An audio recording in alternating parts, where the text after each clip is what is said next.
Welcome to the Boneyard with Steve Robertson. As always, I am your good friend and host, Steve Robertson, here on Thursday night, getting the Friday show up for you a little bit early. For all of you that like it early, I've been a little more regular as of late. I'd like to get a little credit for that. It's because I've been getting up earlier too. And even with all this new cool stuff on Netflix, I haven't been able to stay up late. But it's been a busy couple days. We'll be ready to make some announcements really soon. My wife and I are starting another business venture, bringing something totally cool to Starkville. Can't make any formal announcements yet, but I can tell you we've had a good couple days. Got some funding in place, signing some agreements. There's all this red tape you got to go through, and of course you got to pick out a retail space and all that. So that process is really just beginning, but we're in the process of bringing something super cool to Starkville. And I'll tell you a few things. Why that's so rewarding to me. Number one, I'm going to have a bit of a normal life again. My wife will be home 365. Travel nursing thing for the last year and a half has been very difficult. But, you do what you got to do until you can do what you want to do. And so back in November, had the opportunity to kind of start kicking this thing around a little bit. We talked to some people, did our due diligence, talked to other people all around the country that are involved with this company, and got a lot of feedback. It was very positive, and got some feedback, too, that was informative, too, that maybe wasn't so positive. It wasn't necessarily negative. It was positive, but I think it's an amazing business model, and it looks like the bank agrees, so that's always a good thing. But we're going to be opening it soon, so we'll share it with you here as soon as we can. Hope to be open by the end of the year. There's a lot that goes into all that stuff, So today I didn't have a lot planned for today, and then all this kind of, like, hey, this is going on, and we got to do this, and you got to get your LLC registered and get your EIN number, and there's all this stuff you got to do. And so we're still kind of working through the red tape.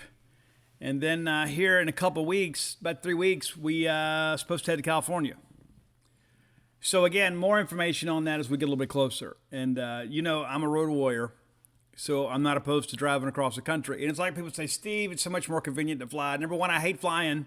I do. I was on a plane that almost crashed one time. I don't like flying.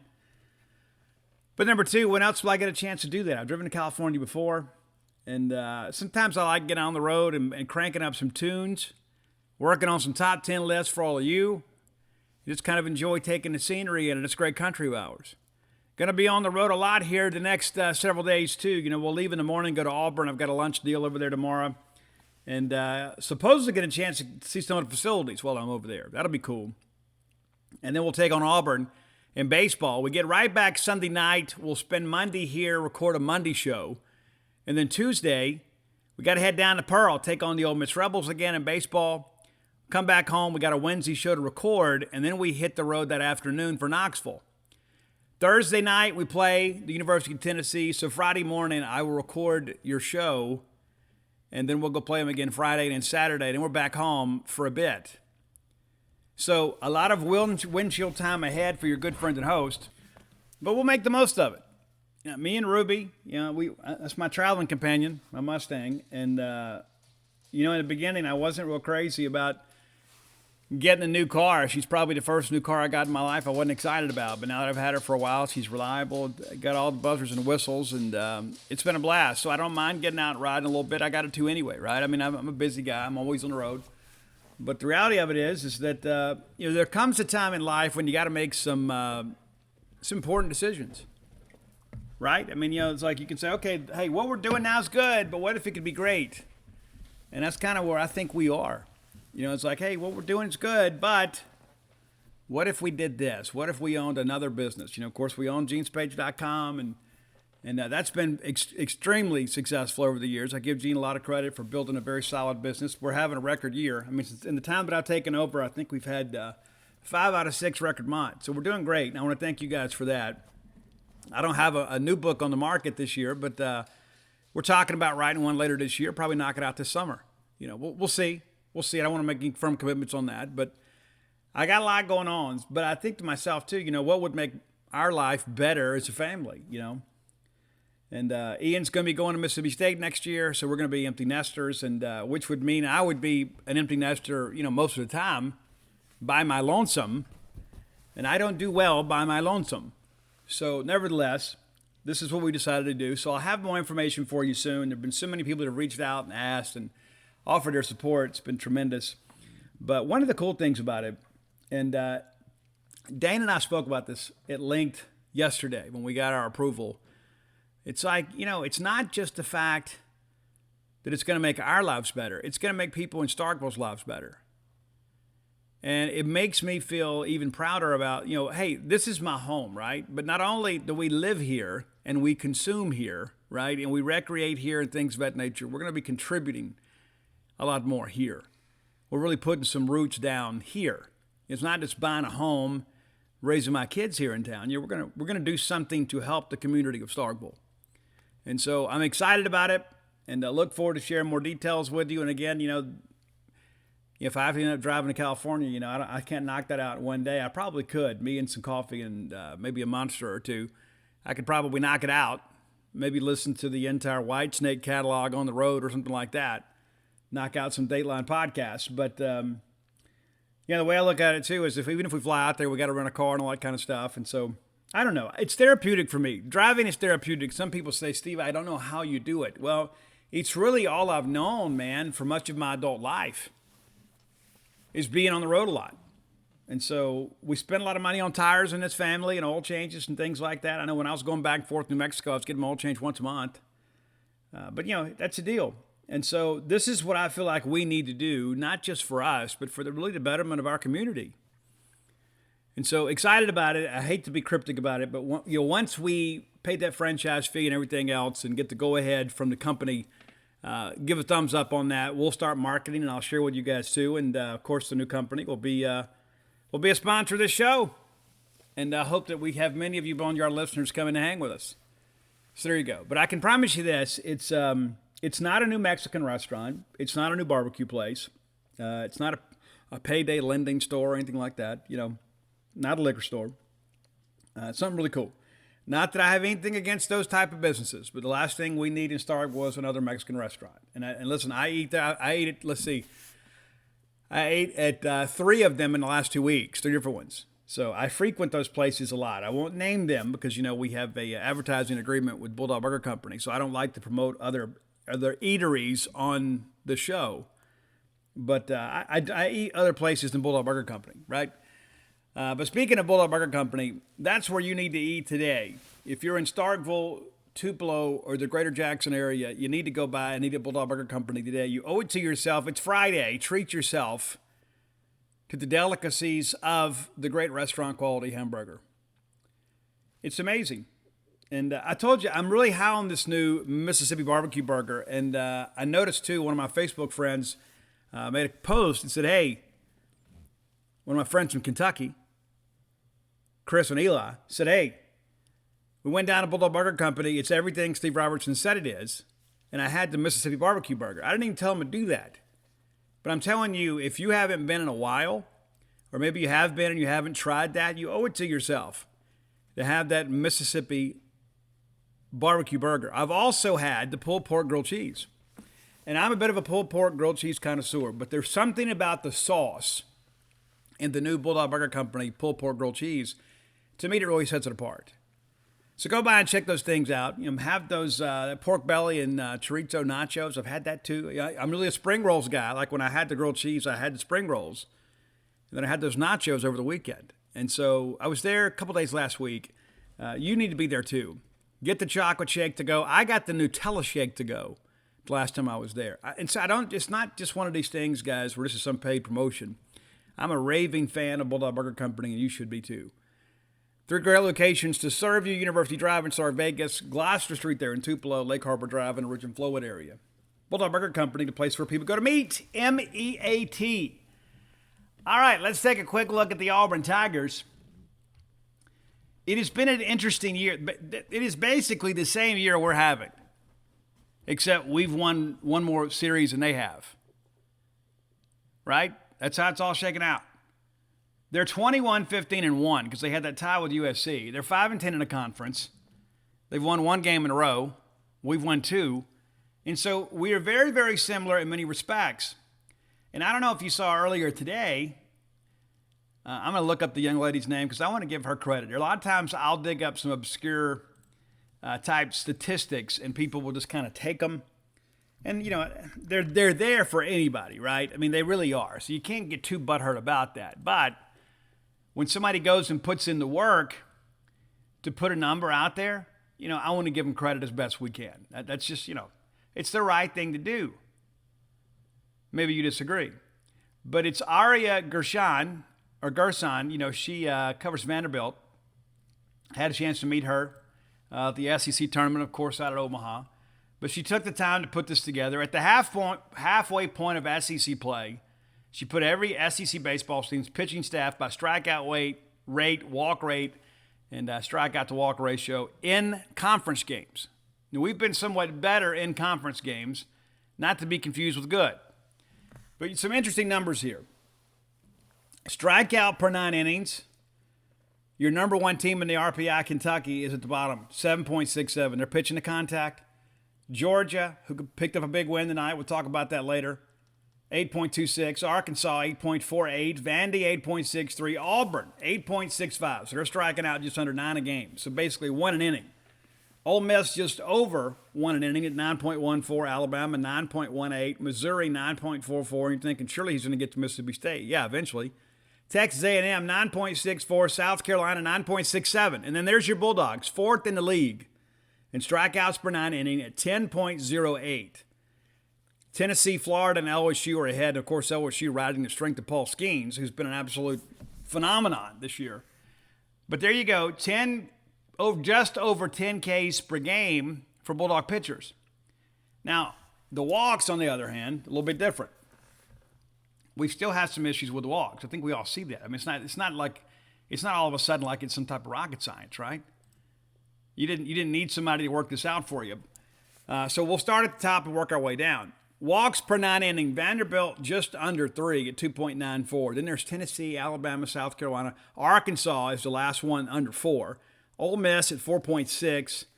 LSU right at 5. Florida 5.67. Kentucky 5.72.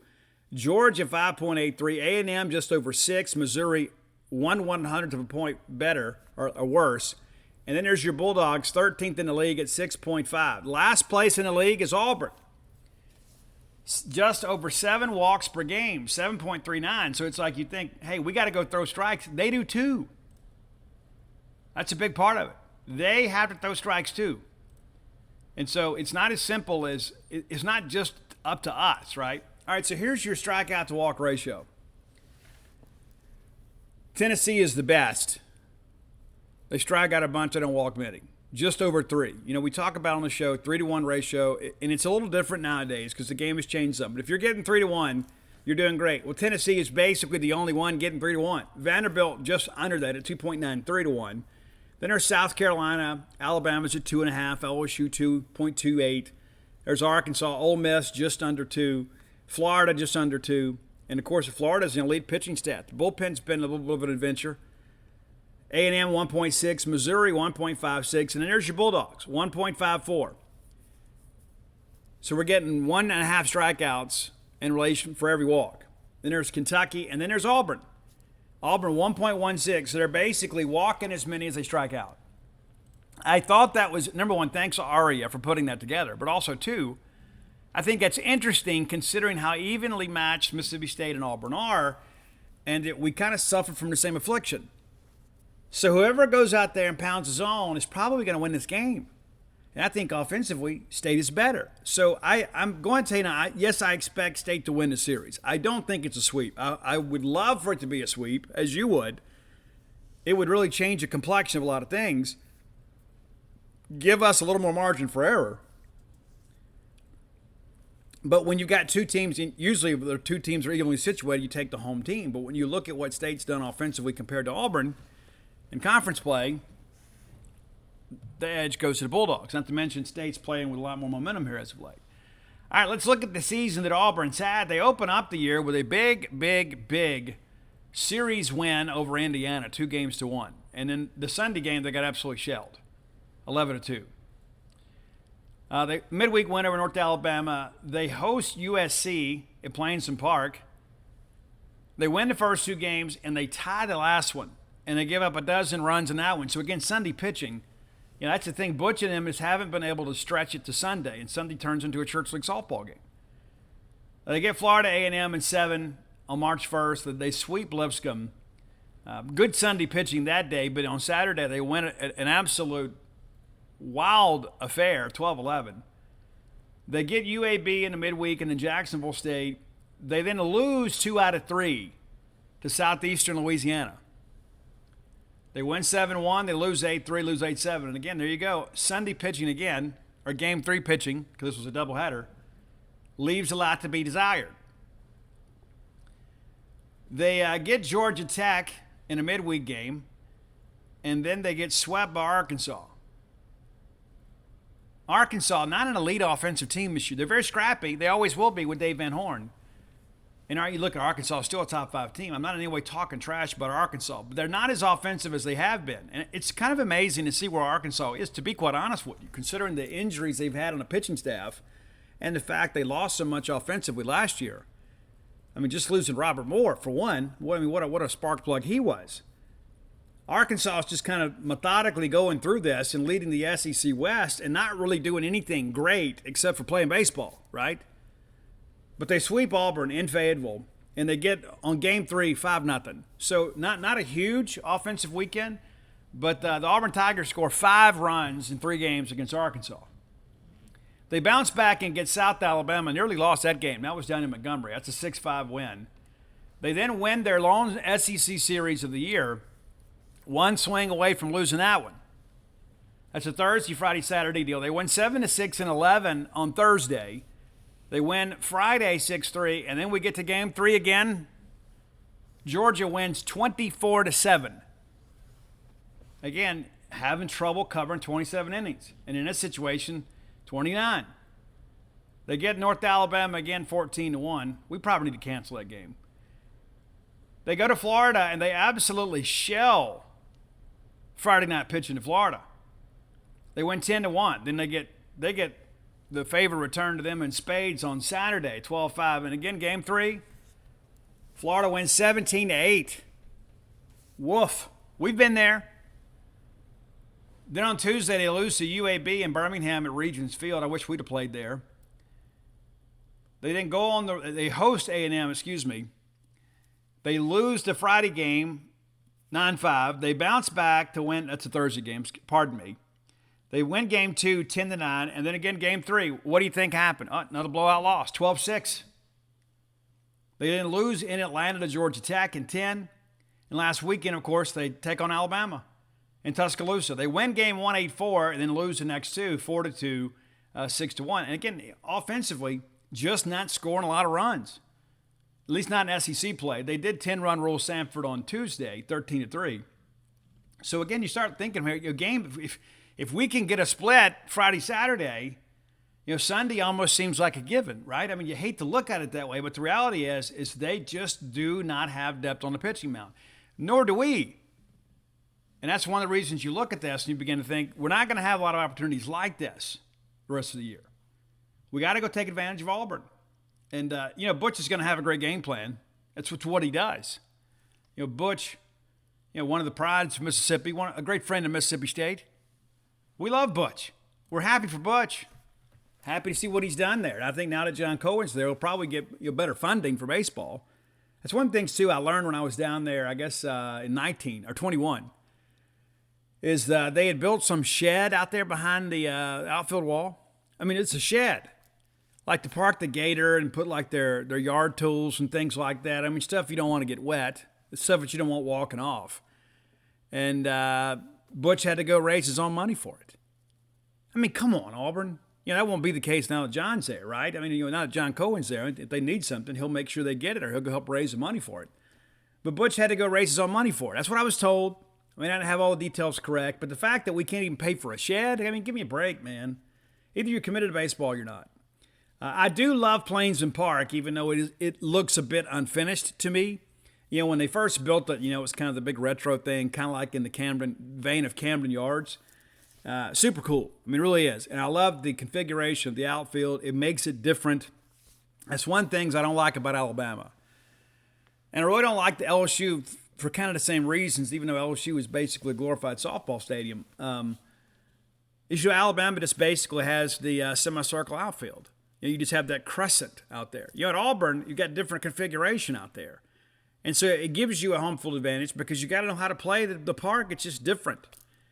It just is. And I like it. I do. I like going over there and playing. And Auburn people are a lot like us. I know there's still all this angst about the Cam Newton stuff, but Cam Newton's not even playing football now anymore, unless he signed with somebody recently. But the reality of it is Auburn and Mississippi State very similar. It's one of my favorite trips in the SEC. So I look forward to getting over there. Get up in the morning and go. Yes, you start thinking about that. In 12 hours, I'll be nearly there. So, again, Auburn has some dudes, but they don't have the dudes they had last year. They don't. Bulldogs have won 2 series in a row from Auburn, including last year. They had Sonny DeShare last year. And you think, we beat Auburn? Yeah, we did. We did beat Auburn last year. And we beat them in 21. You remember we went over there in 21 and they hit Rowdy like 5 times in a game? And people want to say it was an accident? It wasn't an accident. Come on. Come on. All right, let's look inside the numbers here. See who's doing what for the Tigers. All right, let's start here with Ike Irish. He's kind of the straw that stirs the drink, hitting .384. Started all 37 games for the Tigers. 17 doubles. That's a big number right there. That's really a big number. 3 dingers, 35 ribby, 17 walks. Got struck out 31 times. Hit by pitch 3 times. He does have the propensity to ground into double plays, so you can get under the barrel a little bit. But if you're hitting nearly 400 at this point in the year, you're a dude. And so Ike obviously doing a good job for them. Doesn't run the bases exceptionally well. Got a couple of stolen bases. Bryson Ware, it seems like Bryson's been there for a while too. Bryce hitting .359. A senior from Madison, Mississippi. Product of Germantown High School. Having a good year. .359, 51 hits on the year, 15 bombs, which leads a team. 45 ribbies. He does have a little bit of strikeout, but not what you'd expect for a guy that's got a ton of home runs. Says a lot about him because a lot of those people are the free swingers, the guys that are always like dropping their shoulder, swinging for the fence. There's usually a lot of swing and miss in their game. Not as much for Bryson. He's a senior. He's a guy that's been around this league for a while. 4-6 in stolen bases. Cole Foster, another guy that's been there a while, hitting .338. 5 bombs for him, 27 ribbies. 3 of 5 in stolen bases. Chris Stanfield hitting .320. He is the last of the 300 hitters among the regulars. 4 doubles for him, but he also has a couple triples. Not a ton of extra base hits. A couple of home runs too. But 24 hits on the year, and he's only played 20 games. He's played in 29, started 20 games. So don't know how much we'll see him, but Cason Howell, that's another guy too. Cason Howell, if you remember, he is the guy that threw us out at home plate last year. Remember that? Great play. It was him. Inserted into the game late and comes up and makes a big play. Hitting .266 this year, 3 tanks, 19 ribbies, 3 of 3 in stolen bases. And they don't run a lot, but they are pretty effective. Justin Kirby leads the team 6 for 6 in stolen bases. They kind of run as necessary. They're not a team that's going to go out there and just drive you crazy. But and we're getting better when it comes to run defense, as you guys know. And so maybe we can kind of keep them at bay there. Caden Green hitting .258, 29 starts on the year for him, 24 hits. Nate LaRue, he's a guy that's kind of a part-time starter for him too, not really hitting the ball that well, but pretty good catcher for them. Seems like he's been there forever and a day. Pretty good backstop out there. What he's not contributing on offense, he's contributing on defense. But you get into SEC play, things are a little bit different, I guess you could say. But among the regulars, Bryson Ware still there too. But the only player hitting above 300 is Cooper McMurray, who's only started 9 games. And so they're kind of getting fat on non-conference competition, which makes you wonder too about, we talk about the offensive struggles. And when you're facing SEC pitching, all of a sudden the numbers go down dramatically. We talked about Ike Irish. In SEC play, he's hitting just .241. Bryson Ware still got a few bombs, six bombs in SEC play. But the numbers, very different. There's always going to be an appreciable difference between non-conference and SEC play. But it's fairly dramatic with Auburn. The fact that you only got one guy heading over 300. Bryson Ware right there at it. But you got some other guys too, well below 250. that you're expecting to go out there and get on base for you. So that it's going to get the challenge for Mississippi State is simply go out there and pound the strike zone and make them put the ball in play. Let's take a look at Auburn pitching. We'll start with overall numbers here. Tommy Vale, 8 starts on the year, 3-1 record. 37 in the third innings pitch, allowed 21 hits. That's a great job right there. I mean, that is a great job right there. 19 runs this year, 18 of them earned. Base just under 2-to-1 strikeout to walk ratio. He will walk you. Leads the team with 25 free passes. Also has 41 punch-outs. But a lot of that's a product of the fact that he's just worked a lot more innings than everybody else. Not a lot of extra base hits with him. I mean, he's given up 21 hits. 7 of them are extra base hits. That's 14 singles, but it's only 4 doubles and 3 dingers. Opponents are hitting just $164 against him, and that's overall. Joseph Gonzalez is a guy that pitched a little bit this year. 5 innings. Just really only had the 1 appearance. I begin to wonder if he's not injured. I haven't really done a lot of due diligence into the injury report here, but he was a guy, they were really expecting some big things for, and he threw in the opening weekend, and I can only assume that he's injured at this point because he hadn't pitched since. Will Cannon's a guy we may see, 13 appearances, 2 starts on the year. Probably may see him in relief. He has pitched a little bit on SEC weekends, mainly in relief. Pitched against Arkansas, Georgia, Florida A&M, and Alabama. So it's a good chance we see him at some point. Zach Crotchfeld, that's correct. 11 appearances this year, 5 starts. Good chance we see him too. He is a freshman from Jackson, New Jersey. And pitched some in relief against A&M and against Alabama, a little bit against Arkansas, Georgia, and Florida. So good chance we see him. But this is a staff too. You know how it is with Butch, man. You just kind of piece this thing together. I mean, Vale's got the most starts on the team. And some of it's been injuries, but a lot of it's been ineffectiveness. So you move guys around. I mean, outside of Tommy Vale, Crotchfeld's the only guy that's got more than 4 starts on the year. So it'll be interesting. As a staff, of course, ERA is 6.41 overall. We're familiar with that. They got 10 saves on the year, but it's kind of spread around. Will Cannon's got the most with 3, but there are a couple other guys, 3 other guys have saves apiece. Again, that's just Butch. You kind of do it by committee. But as a staff, you look at the hits, 362 hits in 323 innings. So it's basically a hit per inning. And then you look at the walks, it's 194. And so there's a lot of traffic on the bases. When you play Auburn, you got to get the timely hit. Opponents are hitting 284 against this staff as a whole. And 327 Ks to 194 walks. I mean, so we're basically, we talked about that before. You're getting, basically, 3 Ks for every 2 punch-outs. Or 2 walks, excuse me. So not great. Looking at conference play, though. And again, we played 15 conference games. You start looking for starts here. Tommy Vale has started every weekend. He is the only guy that has started every weekend. Will Cannon's got a couple starts. 1 in a record for him, 2.35 ERA in conference play. But as a staff, they're giving up well over a hit per inning. That's not going to get it done. And then nearly a walk per inning. So again, a lot of traffic on the bases for them, which, gives you a chance to hit against pitchers in the stretch. That's a huge part of this. So I'm eager to see how they piece it together this weekend. But we think sometimes, we're only acutely aware of the things that happen in the big maroon bubble, right? And then all of a sudden you get ready to go play a team, and you're like, hey, they're a lot like us. I think the difference between Mississippi State and Auburn is the fact that State's just better offensively. And it may not be tremendously better, but we are better offensively than this team. Their ERA in conference play is 8.09. But trust me, we're not any better. A lot of it's because of those lopsided losses at the beginning of the year. I mean, we're 9.58. And it's incredible to think about that. But then you look at here in recent weeks and you see we're pitching a lot better. A lot better.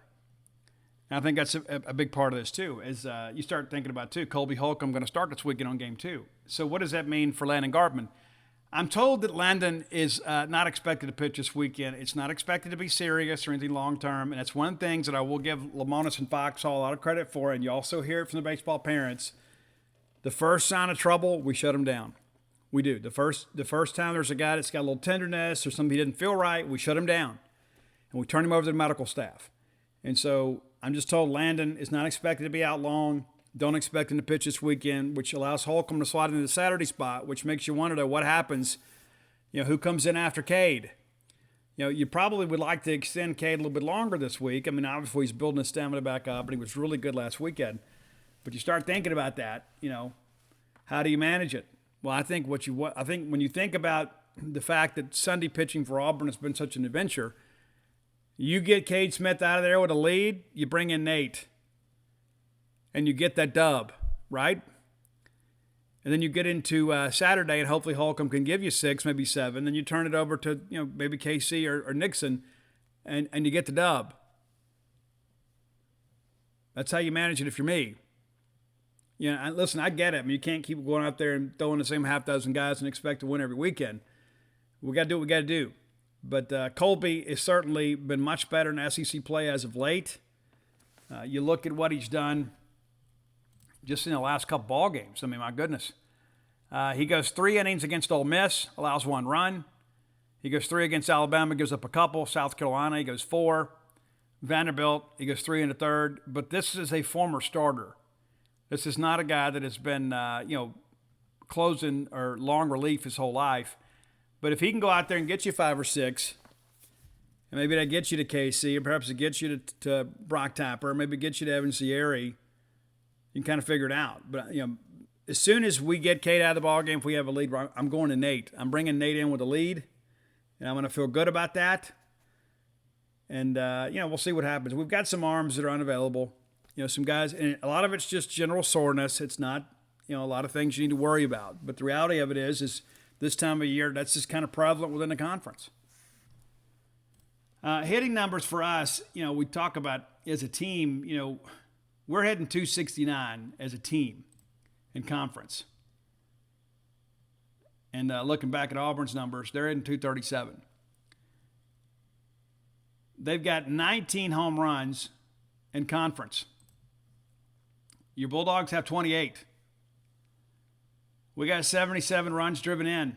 They got 74. They're just doing it a little bit different way. But the reality of it is we ought to be able to go over there and hit them. And so I pick us to win the series 2-1. Would love to get a sweep. I just don't expect it. But I feel like if you get a split on Friday, Saturday, that, State will win on Sunday. I mean, that's just kind of how it's been for Auburn. Game 3 for Auburn has been an absolute adventure the entire year, but especially once we've gotten into conference play. And real quick, let's take a quick look back at that. The first loss of the year, Game 3 against Indiana.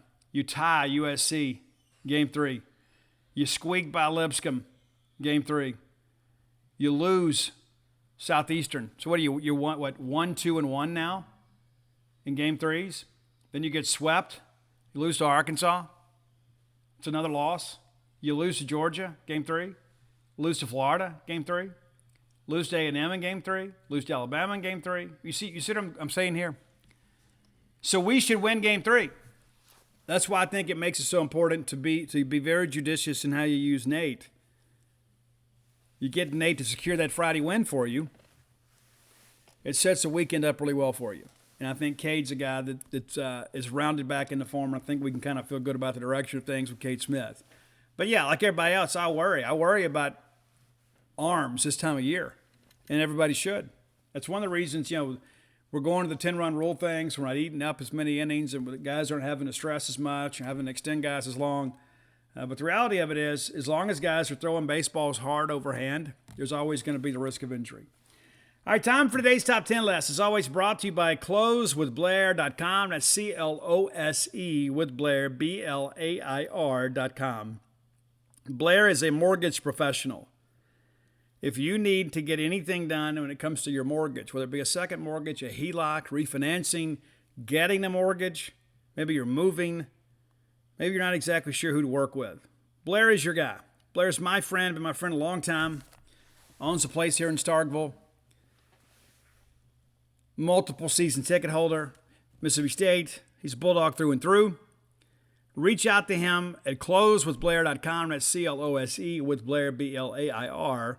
Or call him direct at 601-500-2344. Call, text, carrier pigeon, whatever. Get a hold of him. And mention to him you heard about the Boneyard heard about him on the Boneyard. He's going to pay for your appraisal. It's about a $500 value.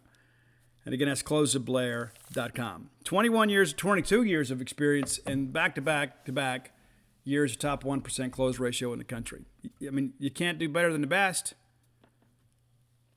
Number one, that's Blair. All right, so in recent days, we have discovered that Motley Crue, one of America's greatest rock bands, is in the studio recording new material. Bob Rock, legendary producer, is with them. Mick Mars is not. John 5 is. Now, there's a lot of rumors that DJ Ashba played some guitar on the Saints of Los Angeles album back in 2008. I think there's probably some truth to that, based on what some friends in the industry tell me. But you know how it is. You talk to enough people, you can hear whatever you want. It's going to be very weird for me that Mick Mars is not involved in this project. I hate what's happened. I hate the lawsuits. And I think what's going to boil down to is what were Tommy and Vince paid when they were out of the band. That's the precedent that they'll have to be set for Mick. And, what's interesting, too, is like I read the article. The package they offered Mick, basically, to sit home, was going to make $9 million while they were out touring, doing the stadium tour. And he was going to make $9 million. Now, granted, for me and you, that's a lot of money. I guess when you think I'm getting paid $9 and I feel like that I'm entitled to 25 or 30, maybe you feel differently. But I hate the fact this is played out in the media the way that it has. Part of me wonders if it's not a publicity stunt to get some sales for Mick Mars' solo album that is yet to be released. Hopefully it will be. John Corabi actually sang a couple songs on that album. John and I had a chance to visit a while back, and that's one of the things he shared with me. He said he didn't have no idea what's happening with Mick's solo album, but he thinks they had kind of shelved it while Motley was doing the Dirt and then the stadium tour and all that stuff. But now that Mick's no longer officially with the band, perhaps that album will see the light of day. And so since we're doing new Motley music, I had some discussions recently with some people like, hey, what do you think about this? I said, I think it's great. Why would I be upset about this? One of the bands of my youth, one of my favorite bands of all time, is writing new material. Why would I not be excited about that? It's like, well, Vince has lost a little bit. Yes, he has. Yes. These guys are in their 60s, man. What do you expect? But the fact that we're getting new material from legendary rock bands, we should be grateful. And here's a tip for you, too. If you don't want to listen to it, don't buy it. You're like, oh, well, Motley's over the hill. Don't go to the show. And quit judging people that do. I mean, you can go listen to the Pet Shop Boys. Nobody's going to think any less of you. Right? I'm in these Facebook groups or these 80s hair band groups. There's always somebody like, oh, they're making fun of the bands. Dude, get a life. It's like, oh, well, so-and-so's put on some weight. Yeah, so have you. Haven't we all? My goodness. But anyway, so at this conversation, like, hey, Molly's put out new music. And I'm like, well, yeah, they're not alone. Like, huh? I was like, yeah, most of the bands that we grew up with have reunited. Those that are still living in some capacity. And they're out touring. And they're releasing new material. Warrant's coming through here. My buddies in Lillian Axe are opening up for those guys May 18th down in New Orleans. Yeah, how about that? And Firehouse is going to be in Philadelphia later this summer. I'm planning to go to that. No new material from Firehouse in a while. And hopefully there will be. But a lot of these bands have released new albums. Like in the last year, I could probably name 20 bands from back in the day that got new albums. And a couple that didn't make our list, Motley's got new material. We don't even know yet what the new singles are going to be, if it's going to be a full-length album or it's going to be an EP, whatever, don't know. We just know they're recording. Def Leppard has an album that'll be out soon. It's called Drastic Symphonies. It's going to be many of their hits with them playing along with an orchestra, much like Alter Bridge did, and of course like Metallica did with S&M. So that'll be interesting. And Def Leppard had a new album out last year. Had a big hit with a song called Kick. And then recently, Mike Tramp, the lead singer from White Lion, recently released an album within the last couple of weeks, The Songs of White Lion. He went back and re-recorded a lot of their hits, kind of modernized the mix a little bit. So that's new too. So if you like White Lion, find Mike Tramp, and the album is called The Songs of White Lion. Vito Bratta didn't want to do it anymore. That's one of the reasons that Mike's out there kind of on his own. All right, but here you go. The top 10, what's old is new. Top 10 list. What's old is new. Old bands writing new material. All right, my buddy Ace Van Johnson and the guys in LA Guns released a great album last year called Checkered Past, and I loved it. I think it's the best thing they've done since Cocked and Loaded. Got a new album out now, came out earlier this year. My favorite track on this new album is a song called Low Life. So LA Guns, Low Life, number 10 on the What's Old is New list. Now, late last year, the Bullet Boys, and I'll tell you a quick story about the Bullet Boys. I ordered a Bullet Boys shirt, I don't know, 2 years ago. I got a personal email from Mark Torian, the lead singer from Bullet Boys. Hey, Steve, thanks so much for buying the merch. He didn't know me. Now, we have some mutual friends, and like I told Chad from Faster Pussycat, I said, I got an email from this guy claiming to be Mark Torian, because that's probably Mark. Yeah, that's how Mark is, man. Mark loves the fans and people that support him. So Bullet Boys, great. You know, many of us got to see Bullet Boys maybe 90? Is that when it was? Kicks, Winger and the Bullet Boys, is that right? Anyway, nevertheless, Bullet Boys, I'm still a fan. They have released some of the material. The original lineup reunited. It didn't last for very long. They did release an album, and it's got a curse word in the title, so I'm not going to use the full title. But the newest track from the Bullet Boys, again, dropped late last year, is called Holy F. You could do your own research there. Number 8, 2 singles have been released from the upcoming album from Stewart from Beavis and Butthead's favorite band, Winger. And I like Winger, too. Reb Beach, the guitar player from Winger, is an absolute dude. Of course, he also plays with Whitesnake. I think that's another thing that people don't fully appreciate is a lot of these guys now having to play in multiple bands to make a living. So Winger, new album coming out. A couple singles, again, already released. Let me give you, I think the title is 6. I think that's right. Let me double check that. No, it's 7, excuse me. Album 7 from Winger. And a couple singles that are out. And the one that I like of the 2 is a track called Proud Desperado. Not in any way connected to the song Down Incognito. But Proud Desperado, number 8 on your list from Winger. And Kip sounds great. He does. You saw Kip a few years ago. He didn't sound so good. Playing in some dive bar, you know, it's like just some couple dudes, you know. But they've got new management and got new material for you to enjoy. All right, number 7, my friends.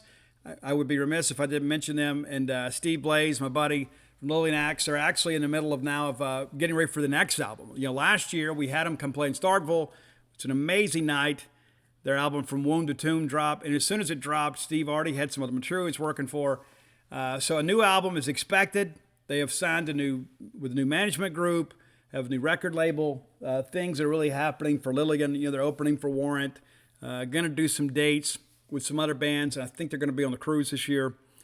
But one of the things, too, their most recent single is a song called Feelings of Absinthe. They played that live for the very first time at Rock Vegas. How cool is that, right? Debuted a single live for the very first time at our show here in Starkville. I'll always remember that. That's a trivia question, right? But the track we're going to go with is my favorite song on From Womb to Tomb. It's a track called The Golden Dragon. And again, this is a much different Lillian Axe than there was years ago, right? The music has changed. It's more of a concept album. And basically, the album takes you from your birth until like your ascension into heaven at the end of your life. And that's so from, of course, Womb to Tomb. But Golden Dragon, I think Steve overdid himself on this guitar riff. All right, number 6. It's amazing to me. And like we got ready to talk about Rock Vegas 24, and I haven't even committed to doing it yet. You know, we've had a change in leadership. I got to sit down with Zach Selman soon and kind of figure all this stuff out. But a band that people are saying, hey, you could book these guys and they would sell it whatever you did. And I'm like, there's no way. And then you go look at all these videos online and they're playing the packed houses everywhere. It's Striper. Yeah, not saying we're going to book them, but Striper, they have a brand new album out too. And just like in the last 2 weeks, George Lynch and Michael Sweet from Striper released a new project too. It's pretty cool too. You can check that out. But my favorite track off the latest Striper album is called The Last Battle. The track is Same Old Story. Really like this one a lot. All right, number 5. No new album, but a relatively new single from these guys, a legendary band from Germany. They came over with Love at First Sting and Rockets Like a Hurricane. It's the Scorpions. I saw them with Laidlaw and Motley Crue on the Mississippi Gulf Coast several years ago. Scorpions absolutely blew me away. And as much as I love Motley Crue, right? And listen, Vince was singing every other word. Okay, and I'm not going to hate on Vince. I love Vince. I get it. I'd never seen the Scorps before. Klaus Meine absolutely destroyed it. Matthias Jobs, incredible. Rudy Schenker, incredible. The Scorpions are a band's band. These guys are pros, man. But the newest track is called Hammersmith, and very guitar-oriented, kind of in your face. I think you'll dig it. I certainly do. Number 4, this was released maybe middle of last year, and they played a sold-out show in Philadelphia over at the casino here a few months back, and people were like, Steve, are you coming? I couldn't. There's stuff going on. Life happens. You know, it's like I get to do a lot of cool stuff, but, you know, when Mississippi State is playing, I just about always have to be there. And so that's what we do, right? I mean, you're not just tuning in here to hear the sound of my voice. You're here for Mississippi State stuff and cool tunes. But number 4 is one of my favorite bands of all time. It's Tesla.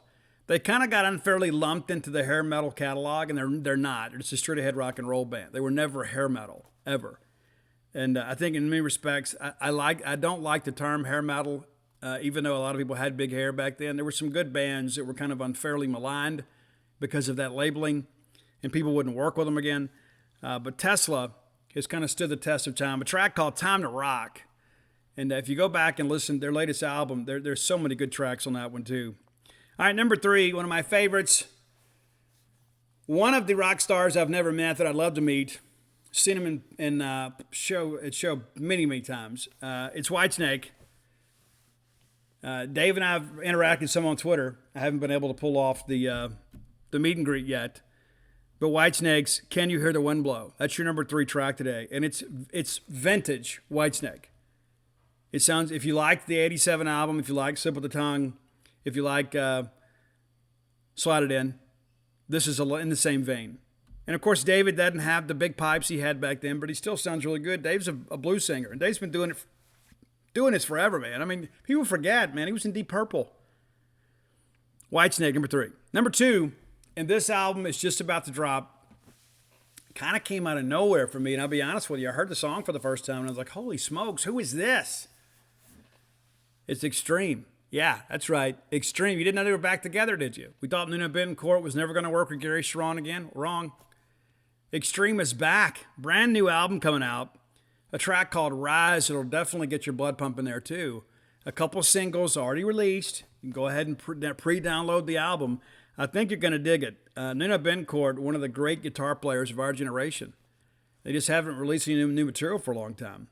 But number 1 for me, and we've had this song on a list before, had a chance to go see them last month, just couldn't pull it together. They're touring with Buck Cherry right now. And my wife was home. We just had so much going on. I just couldn't go get it done. Just wasn't able to go get it taken care of. But it's Skid Row.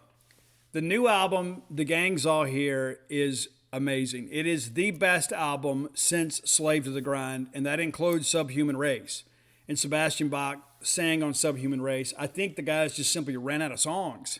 Subhuman Race, I love Into Another. It's amazing. Breaking Down is amazing. But there's a lot of filler on that Subhuman Race album, and you can kind of tell the band was running out of ideas. And so then all of a sudden you get Johnny Solinger, who died recently of cancer, and you hate that for him. But things just never came together. And people would say, oh, it's not Skid Row without Sebastian Bach. You know, they're never going to reunite. They've already established that. Both sides are like, we're not going to do it. Scotty, Rachel, those guys still together. An incredible new singer now, formerly of Heat. But it's Hell or High Water. That's my favorite song. I know that the title track, The Gang's All Here, was the first single. And the November song, is better to me, is the shining moment on this album. And a lot of people have shared with me, hey, Steve, Thanks for sharing the Skid Row stuff. I love it. I got some friends back home that didn't know Skid Row was still recording. And I shared the album, and they're like, holy smokes. So this is more in line with what you're used to from Skid Row. If you like the Slave to the Grind album, you'll like this one. Now, it's not comparable, right? Slave to the Grind, people forget this. Slave to the Grind shipped platinum. It debuted at number 1, the first metal album that ever happened with. Yeah, you didn't know. So it's a legendary album in many respects. So I'm not going to sit here and say in any way this album is comparable to that when it comes to impact or even quality. But it is the best album since then. I think you'll dig it. But again, Hell or High Water. I absolutely love it. It's one of those fist-in-your-face songs. I think you'll dig it. So there you go. Top 10. What's old is new. Top 10. And go download some of this stuff. I think you'll enjoy it. I mean, what are you going to do? Ride around and listen to all this other stuff? All this homogenized stuff? Right? Come on, get your fists in the air. Come on. Let's get it done. If you have ideas for the top 10 list, reach out and let me know. You can find Roy on Twitter at Dogmatic67, and all of our great lists are on Spotify also at Dogmatic67. That's DAWGMATIC 67.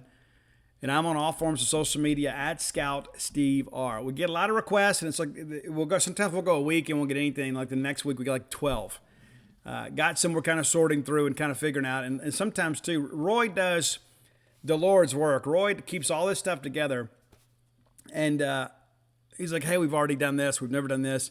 Roy basically is the straw that stirs the drink. I mean, I pick the songs, but Roy does all the administrative stuff. I'm very grateful for Roy. He is a great friend to me and a friend to all of you. It was his idea. He contacted me and said, hey, I love the top 10 list. What if we put them on Spotify? And I was like, I don't know how to do that, so I don't want to do it. He goes, no, I'll do it myself. It's a big deal. And, dude, he does this 3 times a week for me because he loves the show and he loves music and he wants to make sure that we share this with all of you. And he gets nothing in return except when he comes to Stargler every once in a while, we get a chance to break bread together. I mean, that's as simple as it gets. The guy is just a friend of the Boneyard, a friend to me, and a friend to all of you.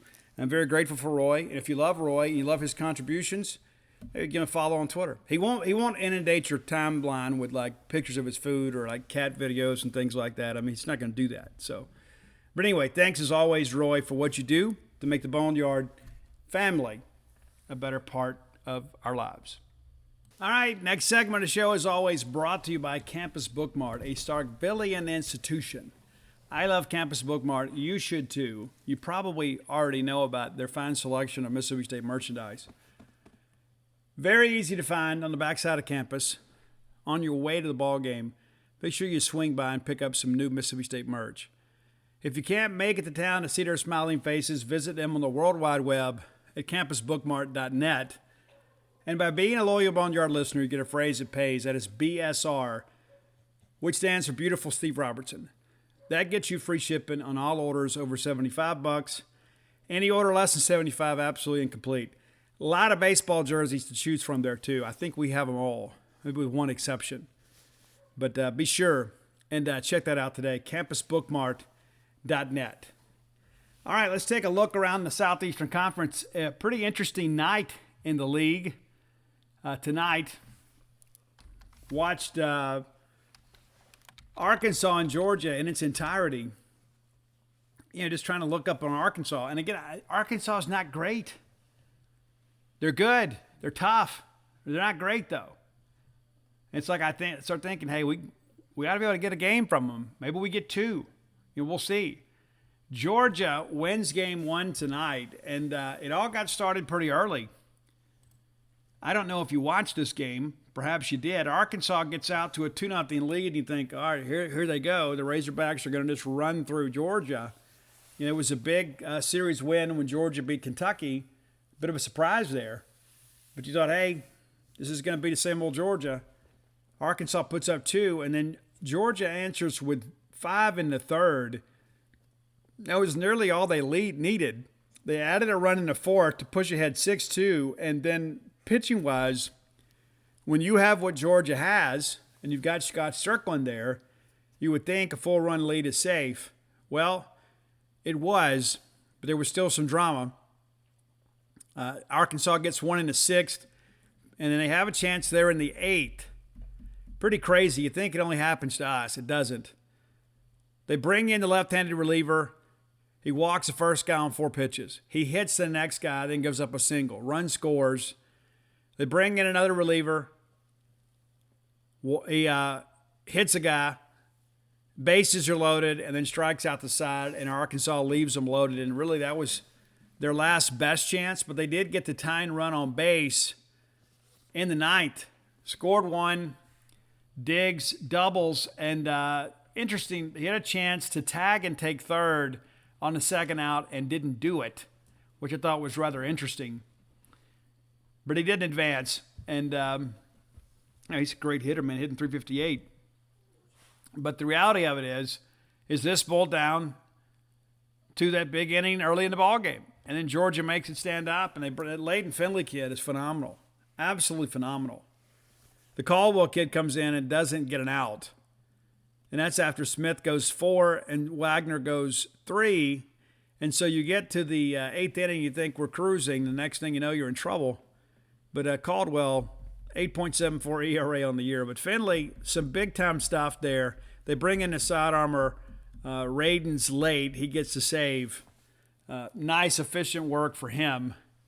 Gets a pop-up, a fly-out and a pop-up. To finish out the ball game there. But interesting game. Big win for Georgia. Their RPI is still very good. It's only going to improve now with the win over Arkansas. But if you're Arkansas, you got to worry a little bit, right? I mean, you're out there fighting for a top 8 national seed. You can ill afford to drop the series. South Carolina absolutely destroyed Florida pitching tonight. This is one your good friend and host blew early in the year. I told you I wasn't sold on South Carolina. Well, I am now. Those guys are playing some great baseball. One of the best teams in the country. So Florida gets out early, 1-0. South Carolina ties it. Immediately Florida scores to go up 2-1. South Carolina answers, and from there it was pretty much all Gamecocks. They take the lead in the 4th, 3-2. Florida ties it in the top of 6, and then South Carolina answers with 5 runs. And then they walk it off with 5 more in the 7th. Florida bullpen, not good. Not good. Ethan Petrie may be your All-American freshman, maybe your National Freshman of the Year. 3 for 5 on the night. Hit an absolute bomb early in that ball game off Sproat. 3 RBIs in the ball game, just a 1 strikeout. He's hitting .431. Some huge numbers, and has already set the South Carolina freshman home run record out there. Our buddy Cole Messina also had a couple of hits there, hitting .326.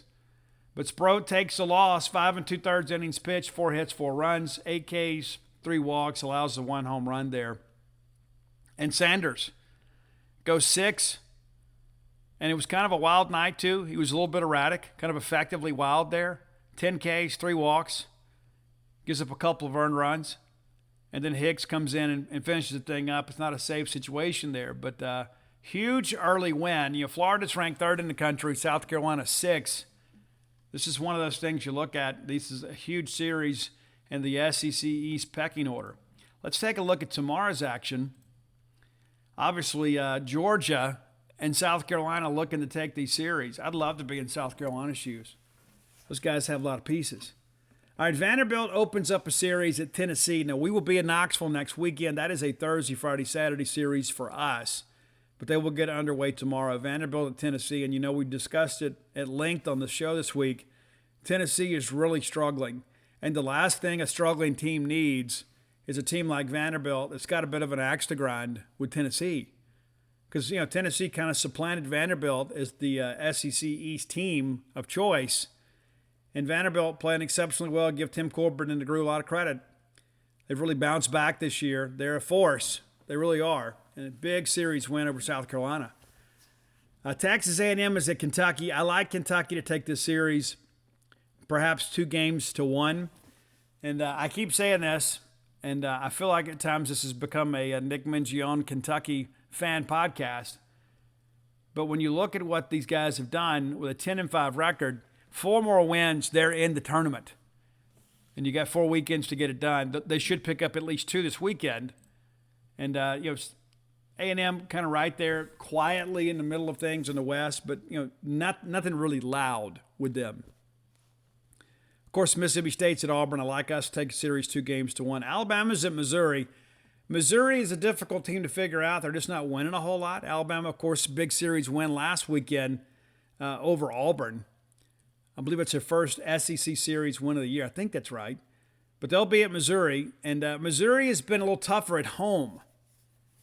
And that's to be expected. Everybody is. But this time of year, the winds out there in Missouri, the spring winds, typically push the ball out to right. And so does that play into the hands of the left-handed hitters at Alabama? I guess we'll see.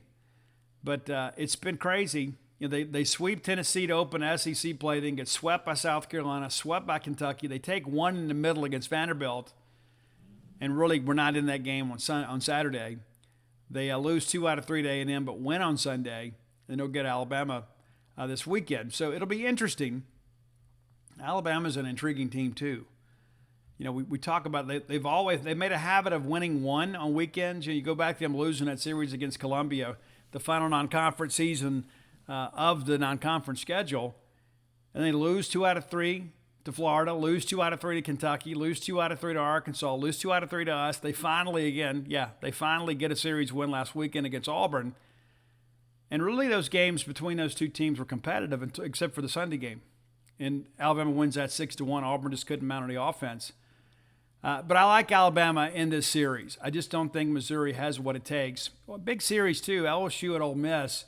It's big for LSU because LSU, like a lot of us, is a little thin on the pitching side. Now, Paul Skeens, you feel like he'll go out there and put a good ball game together for you, but said some things this week in the media that I wouldn't have said. He said, I don't think Ole Miss will be throwing a lot of beer this weekend. I just, here's the thing too. I think Ole Miss has some talent. I don't know, the bottom half of that order is going to be able to be competitive against LSU, but how many times last year did we think that Ole Miss was going to go to LSU and get spanked, and they came back and they won the series? And it's like Bianco is going to have these kids ready to play. And so I just don't know if you go poke the bear, and I don't mean that, no pun intended there. I think if you're LSU, if you're number one, you act like you're number one. You just go show up there and you handle your business. And you don't let reporters kind of goad you in any bulletin board material. But when you look at Ole Miss and you start thinking, hey, this could be another losing weekend, and I fully expect that to be the case. I don't think LSU sweeps them. I think Ole Miss will take a game from them, which I think is a bad thing for LSU when you're considering you're chasing Arkansas and you're 2 games behind them in the win column. Where do you start making that ground up? Those are things you begin to ask yourself. Of course, LSU doesn't have maybe the depth pitching-wise they expected to have due to some injuries this year. But I like them to take 2 this weekend, which would make Ole Miss 4-14 with 12 SEC games to play. And you start thinking, mathematically, it just doesn't work. I mean, there's just not really a path there. And even though the month of May is much easier, for Ole Miss to have 14 losses, it's almost impossible.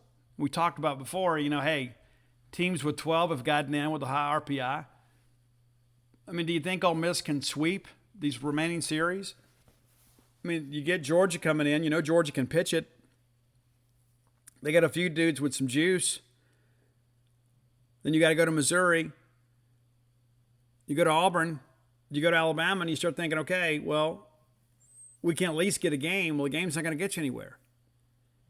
Even if you get 2, I think, let's just say, for an example, they're 4-14, with 4 series left to play. You start doing the math on all that, that's going to give you 18 losses. So 12-18, probably not going to get Ole Miss in. Probably not going to happen. And I don't think they can get 12. I just don't. I think this is an Ole Miss team too that I think this weekend will take a lot out of. Now, Bianco has, again, built a career on putting together a good weekend in May, and the series are there to win, for sure. I mean, think about at Missouri, last place team in the East. Auburn will likely be the next to last team in the West. And there's Alabama, a team that's kind of middle of the road.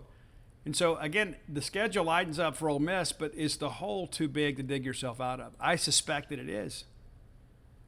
But I like the weekend. I always do. I think, we've got a chance to go win and kind of take a step forward. We discussed our path, And I think getting to this weekend is paramount to that. You start thinking, we got to find a way to get 8. You get to this weekend, you feel a lot better. You get 3, which I don't expect. You feel like now it's almost a given. It's not, but you feel that way. But you feel certain at that point, if you win this series, you feel pretty confident you're going to make it to Hoover. But we're not going to get anywhere when it comes to the NCAA selection committee without at least 12 wins. And I think that's really leaving things up for grabs. I think you've got to get to 13. I think a 13-win Mississippi State team with a top 25 RPI gets in, probably even a top 30 RPI. So let's take a quick look at the RPI. Of course, we didn't play tonight, so there's not a lot that we can do, right?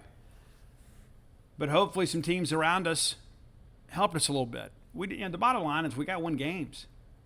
Simple as that. We got to win games. State now 27 in the RPI. We were up to 24 after last night's actions. We drop a little bit tonight even without play. So still in the top 30. Alabama's right there ahead of us, just one spot. And again, I think you win a series, you leapfrog over those guys. I don't think that Alabama's success is sustainable, even though Missouri, that would be a quad 1 win for them and probably leapfrog them in the RPI. But again, I think State just needs to keep winning ball games. There's not going to be some mathematic formula that's going to change anything for us, right? Like Southern Miss drops in the RPI tonight by 6. They're a big dropper, right? Indiana State moves up in the top 15, number 12. We don't play those guys, but there's just a lot out there. Like South Carolina gained no ground today, even though they beat Florida, because they're still chasing Kentucky. So it's all interesting. Now, you may have seen, too, D1 Baseball now projects Mississippi State as the 3 seed in the Wake Forest Regional. Wake Forest, currently the number 3 RPI team in the country, projected as the number 2 seed overall in the tournament with a strength of schedule of 35. Non-conference schedule is 197. They're 32-5. I would take it. I don't care where we go. But if we end up going to an ACC school, which we typically do when we go on the road, I'd be thrilled with that. I'd be thrilled going to Wake Forest. I would be. I think we could go win that thing. I do. And, again, a lot of it, too, is because of the league in which we play in. I just don't think that the ACC is on the level of the SEC right now. I don't. I know NC State got hot back in 2021. They're a good program. They are. I'll never forget that day walking into the tunnel and being told to stop as they took the positive COVID players from the North Carolina State dugout out of the dugout and put them in the clubhouse and then confined them behind the door. They were confined to the clubhouse, and they put an armed guard on the door. I had a chance to witness all that. It's a shame. Now, but here's the thing, too. I don't think North Carolina State would have beaten Vanderbilt.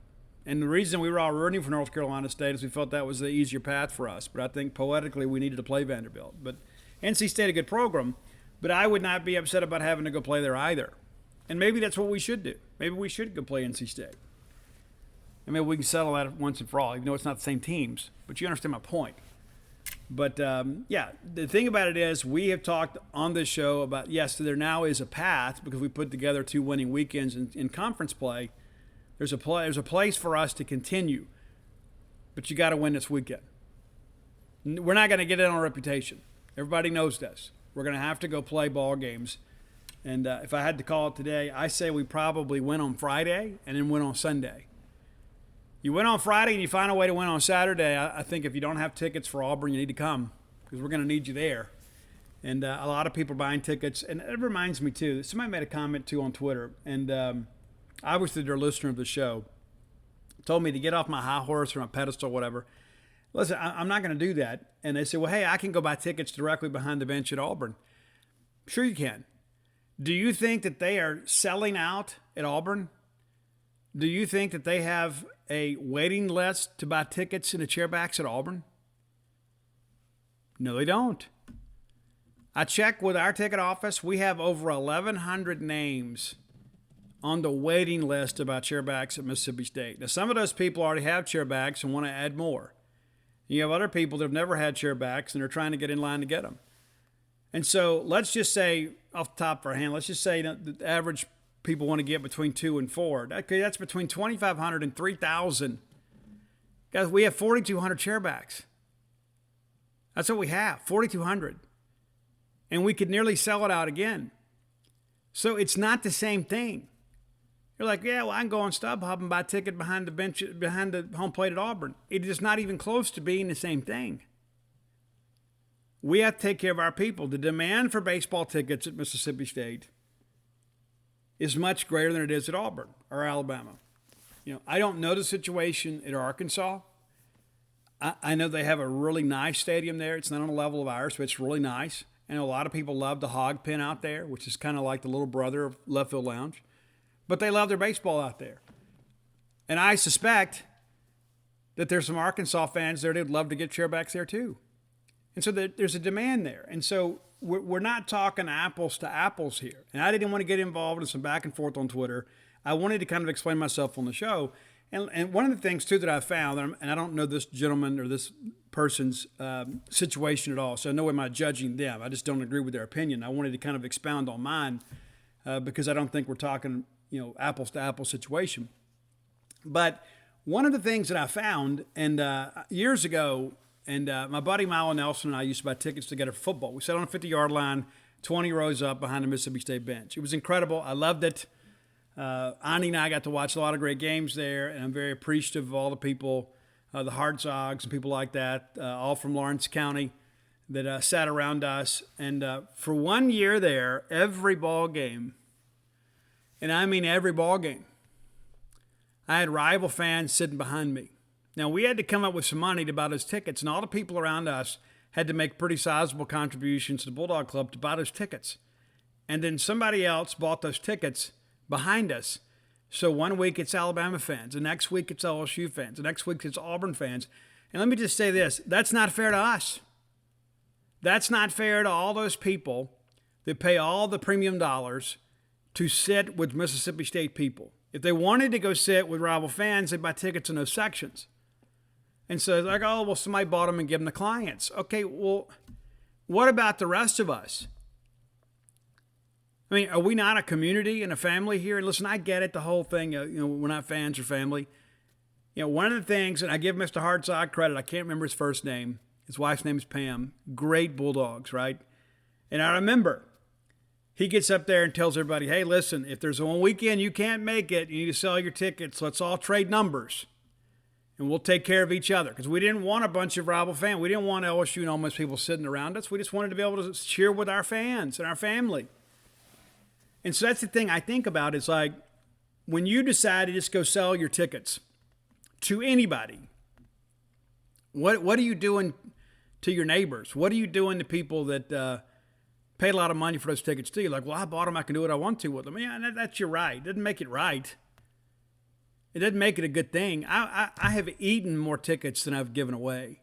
Now, if I can ensure that they're in Mississippi State fans, yeah, I'm gonna make sure that. Listen, I remember a buddy of mine, Tim Bedreen, big LSU guy, huge LSU guy. And he had his best friend was a guy that we work with, a guy named Reven Desatel. Yeah, Reven Desatel. Yeah, exactly. And he was from Opelousas, Louisiana. So you can imagine he spent his whole life spelling. And one day we had our tickets, and we ended up getting tickets. A friend that was involved with TAF gave tickets for us to sit in the suites. And I'm there. I'm just there, right? And along with my friends. As a matter of fact, I think it was when I want to say it was like 97 against Ole Miss. And so we're walking along there, and we had the ticket to sell, and we were just trying to sell it. We had our two tickets. We were going to sell them, and we encountered some Ole Miss people, wouldn't sell them to them. And there were some people, too, that we encountered that we almost sold them to. And Tim said, yeah, but here's the deal.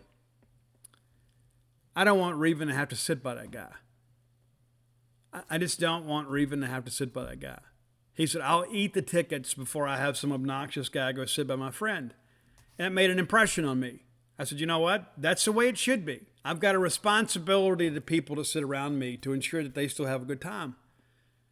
And I can't count the times that I've had some obnoxious rival fan sitting in premium ticketing that's ruining everybody else's time.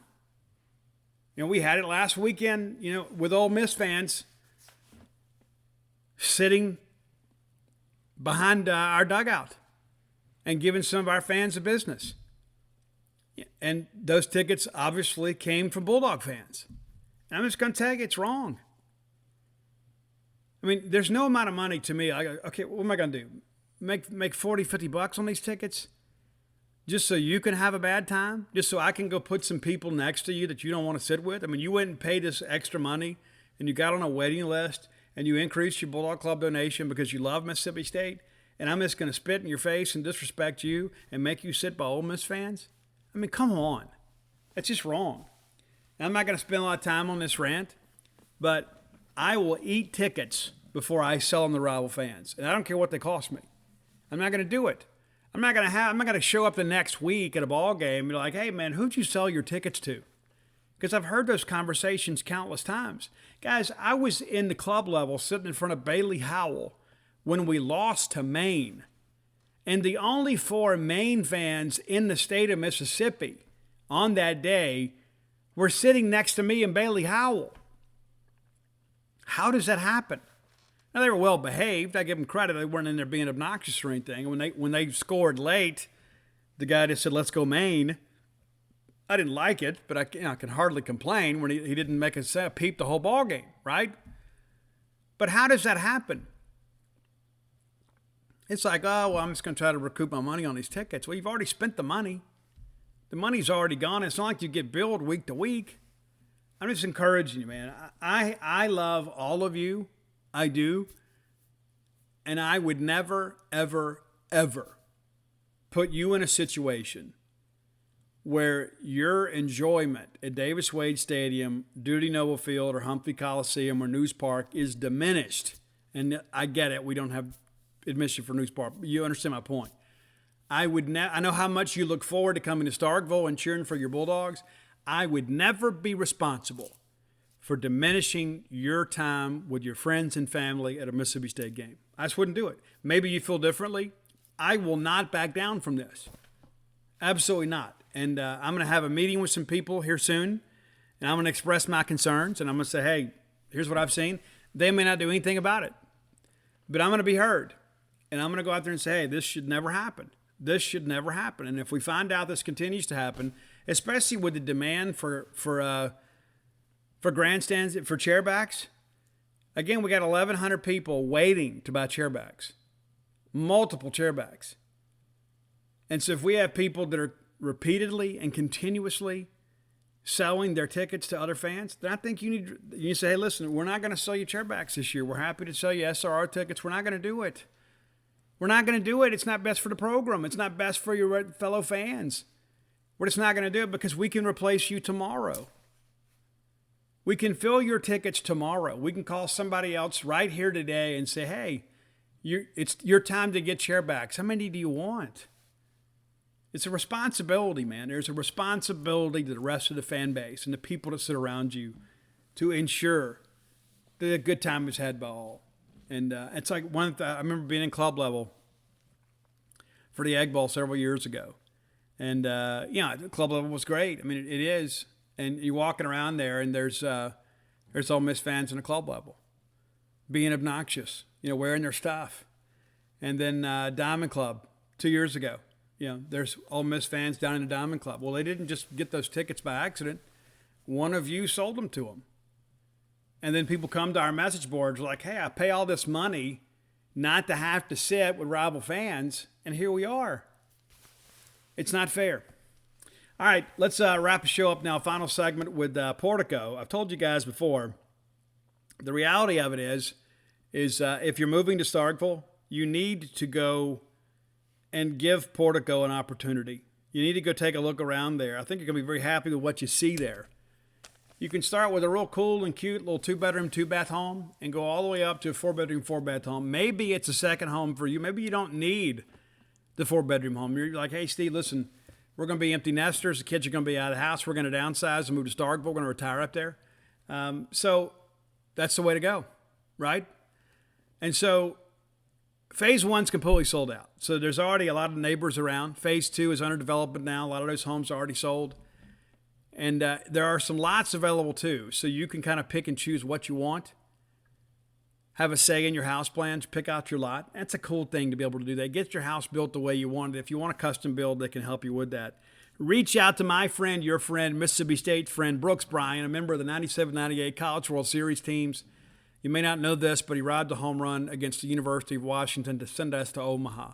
And so for that and that reason alone, if you're considering moving up here, you owe it to Brooks to give him a call. 601-416-8075. Again, 601-416-8075. Make Portico your next move. All right, in the time that we have left, I wanted to give you an update too on the transfer portal, right?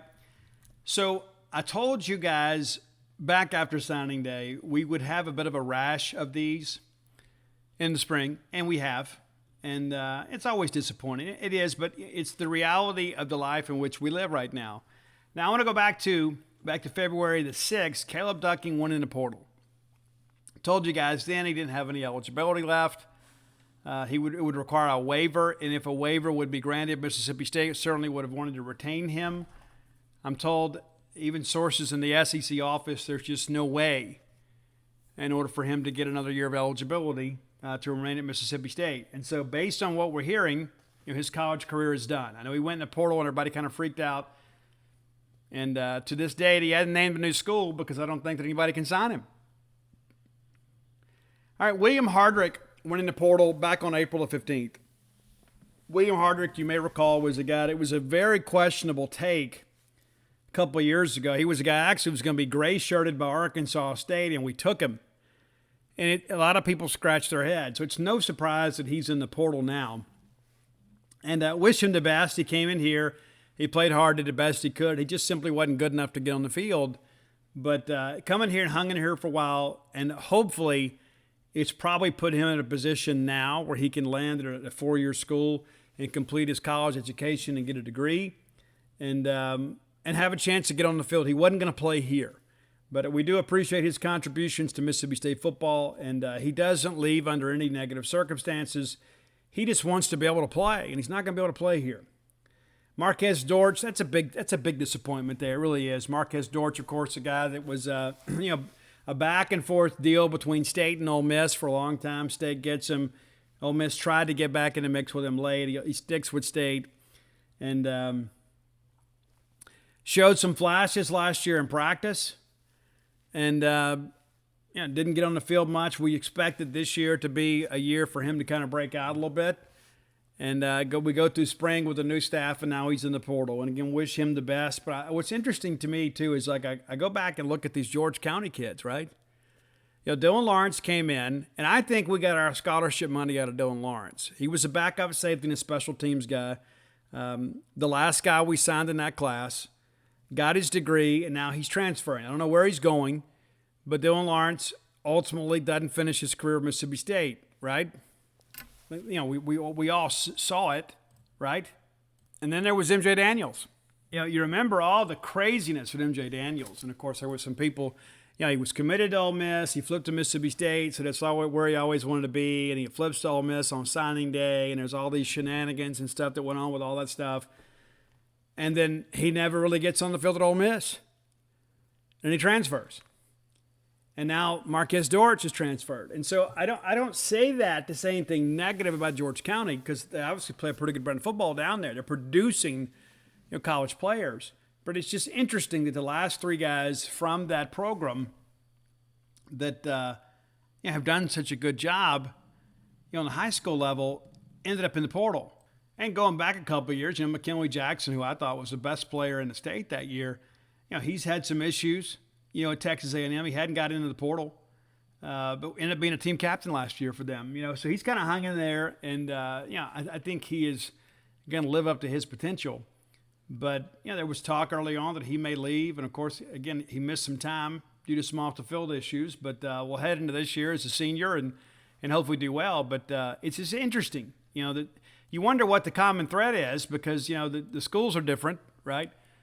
But that's just kind of been an issue, kind of a trend that I've seen here. And I think maybe it's because everybody's friends. Like, I'm going to get in the portal. Oh, well, he did it, And that happens a lot of times, too. It's like, and Dylan Lawrence, of course, Dylan gave us everything he had. He was always, again, kind of a marginal take, but a great young man for sure. I wish all these guys the best. Lucas Taylor is a guy that we thought was going to be like our center of the future. Worked him some there last year, bowl prep and that kind of stuff. And now he is in the portal. Jackson Cannon was a guy that was a bit of kind of a reach, but a developmental guy. Guy that loved Mississippi State. And now he's in the portal. And so all that happens, all three of those guys go in is basically as soon as the spring game is over. So spring is over. They kind of get an idea of where they fit in our plans. And so, you know what? I want to get on the field somewhere. And it's not always somebody's fault, right? We've made a schematic change to what we're going to do offensively. And maybe they don't fit what we want, or perhaps we don't fit what they want. Now that there's been a change in the responsibilities of an offensive lineman, they say, you know what? I need to be in a different scheme. I need to be somewhere where my attributes and my skills are better used. So it's not anybody's fault. And then today, of course, Caden Pope, wide receiver, a guy that I really liked a lot. He showed some flashes last year in practice. We were excited about him, part of a really good receiver class. And now he's in the portal. So you've had, basically 5 guys go in over the course of the last week. And so it doesn't mean there's anything wrong with your program.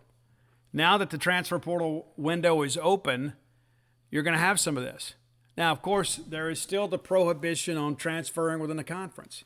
You got to go in by February 1. You got to declare that you're going in the portal by February 1 to transfer within the conference. These guys didn't do that. So they won't be transferring to an SEC school unless the SEC changes the rule, and I've been told they're not going to. And you never know, right? You never know. There have been times in the past, like the SEC says, we're not going to allow immediate eligibility for in-conference transfers. And then everybody else in the Power 5 is like, cool, we'll just take them in the Big 12 and the ACC. So the SEC had to kind of fold. But it doesn't appear that's going to be the case at this point, but we'll see. But so, yeah, and you still got to have 1 to maybe 2 more guys go, because State's probably got to get another 1 or 2 guys out of the portal, right? And so it's important to kind of understand that too. This is basically the world we're living in now. And people are like, Steve, I don't like NIL, I don't like transfer portal. Well, let me tell you this. It's not going away. Now, there will be some guardrails kind of put around NIL here in the year ahead. I've heard that from enough people that there are going to be some changes in kind of how things work. And it's so difficult to put things in and then to take things out. Once you give people freedom, it's difficult to restrict them, right? But I understand there is going to be some changes made in how NIL is facilitated.